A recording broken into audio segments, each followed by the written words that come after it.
Hey guys, welcome back to my channel. As you can tell by the title of this video, this will be a story time video. I've never done one of these before, so I decided to give it a shot. This will be in 3 parts, although you'll see it all in 1 part. But I'll be filming this in 3 different parts. Because I wanted to film it on the anniversary of each of the days, because this event spanned 3 days. So I just wanted to give a disclaimer at the beginning. This is kind of like a darker type story. It's really sad, so trigger warning in advance. So it all started a year ago. So a year ago on this day, so today, just to give you reference, today is April 18th. My computer's right there and it has a date on it. But today is April 18th. And a year ago today, I was in high school. So I was a senior in high school, and so I would be getting up around like 6 in the morning, or my alarm would go off at 6 and then I'd get up at like 6:30. Anyways, so this particular morning, my dad came in before my alarm had gone off, and I was half asleep, so I don't remember much of what he said, but he said something about the fact that my mom wasn't here because she went to Lafayette and someone was in the hospital. That's all I really remember. I was kind of really confused. I was like, what? Huh? And he's like, you have to get yourself up. And at this point in the school year, I was already doing that, so that wasn't a big deal. And so I was like, what? Okay. So I went back to sleep. Then my alarm went off, and I got ready, and I was getting up for school and everything like that. And then my mom called me, but I missed the call because I was getting ready and I was in the bathroom. So then I come back and I listened to the voicemail, and it basically said that her dad, so my grandfather, we called him Papa, or Paul. When we got older, we started calling him Paul. So it basically said that early that morning, so like at midnight, 1 in the morning, somewhere in there, he went into septic shock and they had to rush him to the hospital. And so at that point, he was in the ICU, and they didn't know what was wrong with him, and so they didn't know what exactly was going to happen. When I heard this, I instantly broke down into tears. I'm still like contemplating. I'm like, this is going on, and I had like a huge test that day that I needed to take because I was up late the night before studying for it, and I was like contemplating, like, what do I do? What do I do? Oh my gosh, I'm like bawling my eyes out. I don't know what's going on. And we had just lost my great grandfather on the same side of the family. We had just lost him like 14 days prior to this. So I was like, this can't be happening. What's going on? No, this can't be happening. My mom then called me after, because she had called my sister, because my sister at this point was in college, so she was up in Fort Wayne, and she had a really important thing for her major the next day, and she was planning, so she had a really important thing on Friday that she was like preparing for and stuff like that for her major. So my mom had called my sister after she called me, and then she came back and called me again, and I was like a mess. I was in tears. I was texting my friends. I'm like, oh my gosh, my Paul's in the hospital, in the ICU. I don't know what to do. Like, part of me wants to like go to the hospital, because my mom gave me the option to either go to school, like I could go to school, or I could go to the hospital and like wait for my dad to come home, and my dad would take me to the hospital because she didn't want me driving there by myself. So I was like texting my friends, and I was like, what do I do? What do I do? I'm not a morning person, so this is a lot for me to take in at like 6 in the morning. My school starts at 7, or my school started at 7:15, and it was like, at this point it was 7, and I was like, still hadn't finished getting ready yet. At this point I would be late if I even went. All my friends are like, no, you need to be with your family, like, go be with your family, stay home, like, go to the hospital, go be with your family. So that's what I did. My dad came early afternoon, so I had to wait a couple hours, so I was kind of just chilling at home, like, just worried out of my mind, like, what's going on, and I didn't know who else knew, so that was the other thing. I didn't know which of my relatives knew about it, so I didn't know who I could talk to about it, because I didn't know how many people actually knew yet, because it's a pretty big family, so it's kind of like, it's hard to figure out. Anyways, so then my dad came and he picked me up and he took me to the hospital, and I took my homework with me because I'm like, might as well do some homework while I'm there, because I'll just be waiting in the waiting room, because only so many people could go back and see him. And at that point he was like hooked up to a whole bunch of wires and like cords, or not cords, tubes and whatnot. He like had a whole bunch of things hooked up to him, so I really didn't want to go back to see him because I didn't want to see him like that. So I waited in the waiting room for like the whole day. My aunt and uncle were there, my grandma was there, my cousin was there, like a couple other cousins were there. By this point, like, a lot of people knew what was going on. So I just kind of chilled, and like, I've been given the name Sunshine by my Grammy, and it's absolutely true. As you know, I am basically a ball of joy. So with that name, I felt as if I needed to be that like strong rock person that my Grammy needed, because her rock wasn't there and was like going through all of this. So I came in and tried to be strong for everyone and was like, let's go, like, it'll be okay, like, crack some jokes, kind of lighten the mood. And that was on a Thursday. So that was Thursday. We left Thursday, so my sister ended up coming home early, because she was gonna come home on Friday after her like really important test thing, because I had senior prom on Saturday.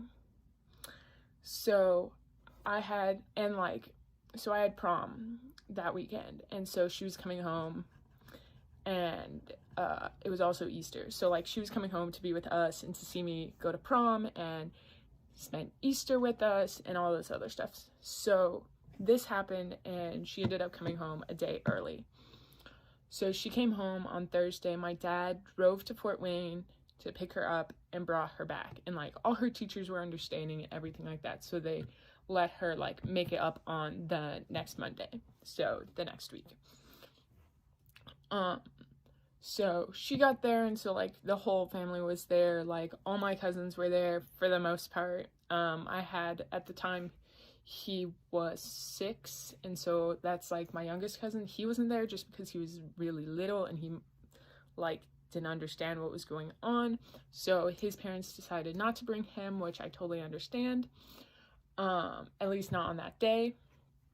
And by the end of the day, we all kind of thought he was getting better, so we thought they were figuring things out. He was still in the ICU, but he was like responding to different things. They still hadn't quite figured out what was going on, but they thought he was getting better. So my sister, my dad, and I went home. My mom went with my Grammy and stayed at her house that night. And so we were all like, okay, it's gonna be fine, we're gonna be great. And so we went about our lives for that night. We woke up on Friday. So I woke up on Friday. My mom still wasn't here, so I was like getting myself up again, which again, not that big of a deal for me at the time. And like I had my own car, so I was driving myself to school anyways, so we're all good. So I went to school as normal, And I didn't have, so at this point in the school year, my softball season had started, and I didn't have any practice that day. So it was a Friday, so I didn't have any practice. So during the school day, my sister had texted me, because again, she was home. My sister texted me. She was like, hey, do you know what you should do after school? You should go and buy and see if you can get a little like frog, like a stuffed animal frog or something like that. Because for those of you who don't know, FROG is actually an acronym, and it stands for Fully Rely on God. And so a few years ago, my pa had bladder cancer, and so when they went in, this was my freshman year, so they went in to like take out his bladder to like get rid of the cancer and everything. We brought him a frog and like told him the meaning of it and like what it means, and for us it's more like a symbol of hope. Like even when like things are like really bad, you still need to remember to fully rely on God and know that everything will be okay. And that's also part of the reason why I have a frog tattoo. And if you see, my sister also has the same one in the same spot, so it's kind of like a sister thing also, of like an in memory thing. So anyways, after school, my friend Hannah went with me, and so we went to Arby's because we were just kind of hanging out because we didn't have practice, so we were celebrating not having practice, because it's like yay, because we normally have had practice like every single day, plus like games on top of that. And so we're like celebrating the fact that we got to go home like right after school, instead of like having to go to practice and then not go home until like 5:30. Anyway, so she went with me, and we went to Walmart to pick up a little frog. We found like a little Kermit the Frog that was like about this big. It wasn't that big, it was like really small. And then I took Hannah back home, and then went back home. And then my sister and I drove to the hospital and went and took it to him. My pa was having a rough day that day because they thought they knew, they were doing testing because they thought it was like a bacterial type thing that was like eating his organs or whatnot from the inside out. And so they thought in order to like cure it, they'd have to take him to another hospital to do the surgery, because they couldn't do it at the hospital he was at. And so he's kind of upset about that news. So he wasn't in that great of a mood, and he wasn't really himself. But my sister and I came into his room, and we were like, hey Paul, we have something for you. And we gave him the frog, and we're like, oh, do you remember what that means? And he was like struggling to talk a little bit because his vocal cords weren't working all that much. And he's like, and so we like gave it to him, and we're like, look, it's a frog. And he goes, oh, I know what that means. I'm like, yeah, fully rely on God. And from like then on, he had kept it with him. Like he always had it with him, like on him, next to him, like he had it with him like the rest of his stay. And so then I don't remember, I think it was just like a quick, like we went to drop it off and then we came home. I don't remember much about that day. I do remember that we thought he was getting better, and so my mom finally came home. So my mom came home that night instead of like staying there or staying with my Grammy at her house. And my Grammy slept at the hospital that night. So, cause she wanted to like be alone with him, which is like totally understandable. They've been married for like a long time. So that's totally understandable that like she wanted to have a night with him, like by themselves. And so that was kind of the end of that day. I don't remember much of it. So Saturday, I got woken up by my sister. She was like, hey, it was like by my sister or my dad, I can't remember, but one of them was like, hey, we have to go to the hospital, like, mom left earlier this morning, we need to go to the hospital. And so then I was like, what's going on? And my sister and I didn't really know much about what was going on. My mom went to go for the rounds so she could be there for the rounds and stuff, and which was like early in the morning. And my sister and I are like, what's going on? Like, my dad woke us up and was like, we need to go.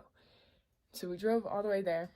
It was about like half an hour to an hour drive, something like that. It felt like a long drive. And we got there, and my mom was coming out, like, she was just so happened to be like coming out of the hospital, and she saw us and she broke down into tears, which then freaked my sister and I out, because we are like, we don't know what's going on, like, what's happening. So then we started bawling our eyes out, because we're like, what's going on, like, what, like, and like part of it is like we both have anxiety. I haven't been diagnosed with it, but I know for a fact I have it. My sister has been diagnosed with it. So like the way it works, if you don't know it, the way it works is your mind, anytime anything like doesn't go the way you want it, or like you start getting anxious about something, your mind will instantly, or at least the way my mind works, it instantly flips to the worst case scenario. So like in this situation, it's like, oh crap, he died like last night or this morning or something, like he's gone, I didn't get to say goodbye, like something like that. And like that's what my anxiety did at that moment in time. We were both like, oh no, he's gone, like he's like gone, there's no more. But my mom was like, no, it's okay, he's not gone, but he will be by the end of the day, or he will be, but we don't know when, because what happened during the rounds that morning was that my Grammy put him on a no code blue, which basically meant that if he went and he like flatlined or whatever, they wouldn't like resuscitate him and bring him back to life. And they would take like all of the everything out of him, everything that was helping him live. Like he had oxygen and stuff, like he had a whole bunch of different IVs and stuff, and so they took all of that out, like got him off of all of it, and gave him this one medicine to make him comfortable so he wouldn't be feeling pain, so he'd just be like kind of comfortable and kind of like be easy. That was really hard. This was like early in the morning, and at that point I was like, what's going on? And so we went in, saw everybody, and a lot of different people from their church showed up, coming in and out like all day long, because no one knew exactly what was going to happen. In and out all day long. People were coming in, people were saying goodbye, like people were just coming in praying, and then at that point I was like, I don't know what to do, because on one hand I'm like, I told my friend I'd go to prom with her, and I don't want to like leave her high and dry, and she was thinking the same thing because she knew what was going on. And she was like, she was kind of like, and like for her, she was like, oh, who am I gonna go to prom with now? Like, Courtney's not gonna come to prom with me. I'm gonna be going by myself if I can't find like someone last minute who's already going that would be willing to go with me. So, but she knew that at the end of the day it was my decision, and so she'd support whatever I chose. And so like the whole day I was like contemplating on like, should I go? Should I stay here with my family? Like the whole day. And then after talking it over with like my aunt and really listening to my gut, I knew that my pa would want me to go to prom and he wouldn't want me to miss prom because of him. So I decided to go to prom, although it wasn't what I thought. I thought I would be getting ready with my mom and my sister and them helping me get ready, and then going over to my friend Hannah's house, and her mom would make us dinner at her house, and then from there we'd like take pictures and then go.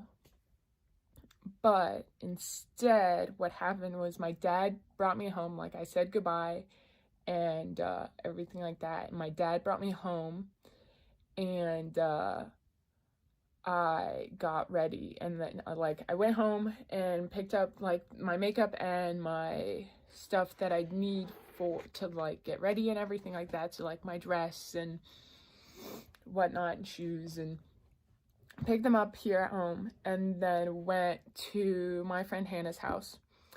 And her sister was there. Her older sister is my sister's age, and then she has a twin sister. So her twin was leaving with her date when I showed up, and her older sister had surprised them to be there for their senior prom. And so then I went there, and her sister, my friend's sister, got my hair ready and like helped me with my makeup and like all of this other stuff. And then I got dressed and everything, and then we had like had dinner, and then we called my dad, and he came over to take pictures, and then we went to prom. And there was in the back of my head, like the whole time, I'm like, I feel like I know if he died or not. I feel like there'd be like, you just kind of, when you're connected to someone, you kind of just have this feeling. And I never got that feeling. Like I never actually got it. It was always like in the back of my mind, but I was trying to like not think about what was going on at the hospital, and trying to like just like be like, okay, let me be with my friends, like let me try to enjoy this. I'm not big on I'm not a big party person like in general. So we got there, and a couple of my friends were there like waiting for us, and we kind of just all hung out, went on the dance floor for a little bit. Like there was an outside area, but it was like really cold, so we didn't spend that much time out there. We took some pictures, like we had some fun. We were there for a couple hours. But we also got there late too. So, cause I took forever to do my hair. So we got there like just barely on time of like before they started not letting people in. And so we got there, and it just got to the point where I was just kind of bored and my head started hurting, and I was just kind of ready to go home. And at this point it was like 11:30, somewhere in there. So my friend Hannah drove us back to her house, and my dad and my sister picked me up at her house. And so we went, and we were talking to her family. We were like, yeah, we had a good time, and this and that happened, and like it was a nice area, but it's kind of small, and this and that and whatnot. And then my sister and my dad took me home, and I was in this room looking in that mirror, like taking my makeup off, and by this point it was like almost midnight, and my dad and my sister walk in, and my sister sits on my bed, and they're like, he's gone. And the worst part was, what I didn't know is that he had died around like 5:50, 6 o'clock, somewhere in there. I was still getting ready. My dad came to take pictures of us, and he knew, and he didn't tell me, because he wanted me to enjoy my senior prom.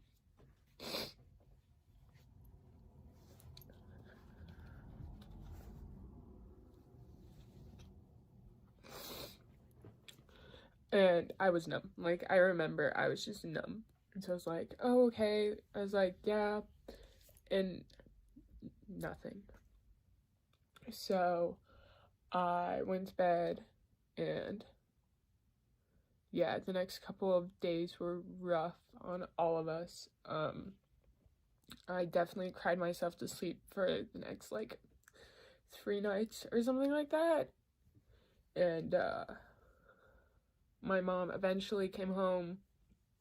My sister went back to school on the Sunday. Oh yeah, the worst part. So one of the things my pa had said was that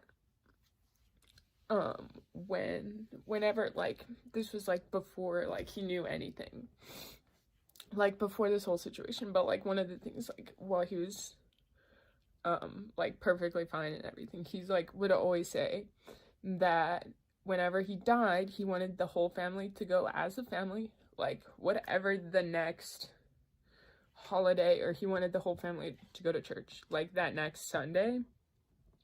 It was either like to go to church the next Sunday or to go as a family like the next holiday or something, or whatever, go to church the next holiday. And the next day, so it'd be like a year ago tomorrow, was Easter. So my mom stayed with my Grammy that night, with her mom, and her and all her siblings and her mom went to their church the next day and had a picture of my pa in his spot at their church. And me, my dad, and my sister went to our church, went to Easter at our church, and then my sister left because she had that important like test thing that she took on Monday, and then it was just like we are all fragile for sure, like the next couple of days. So yeah, that's kind of what happened, my perspective, and I wanted to share this because just like, I don't know why, I just felt the need to share it. And so but thanks so much for watching. I know this video was kind of like harder and a little bit darker, I guess, than my other videos, but thanks so much for watching, and don't forget, as Ellen always says, be kind to one another. Bye.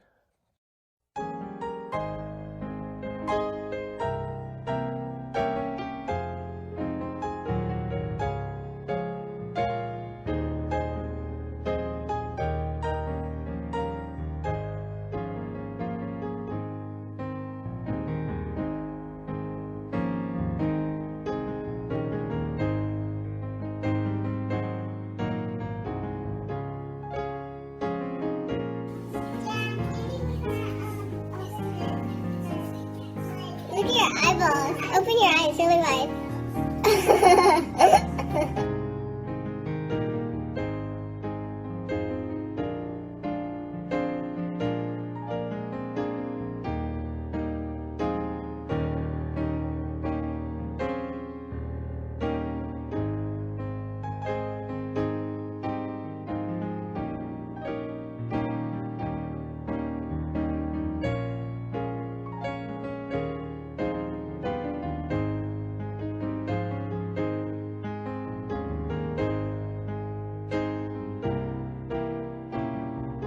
Look so well, gone see. I look like I got a permanent smile on my face.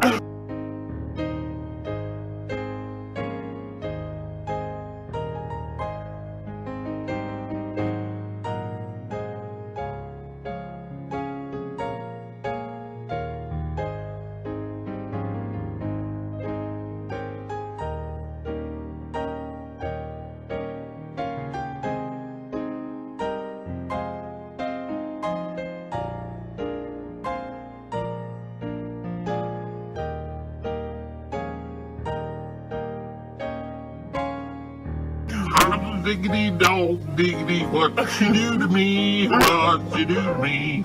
Hot diggity dog diggity.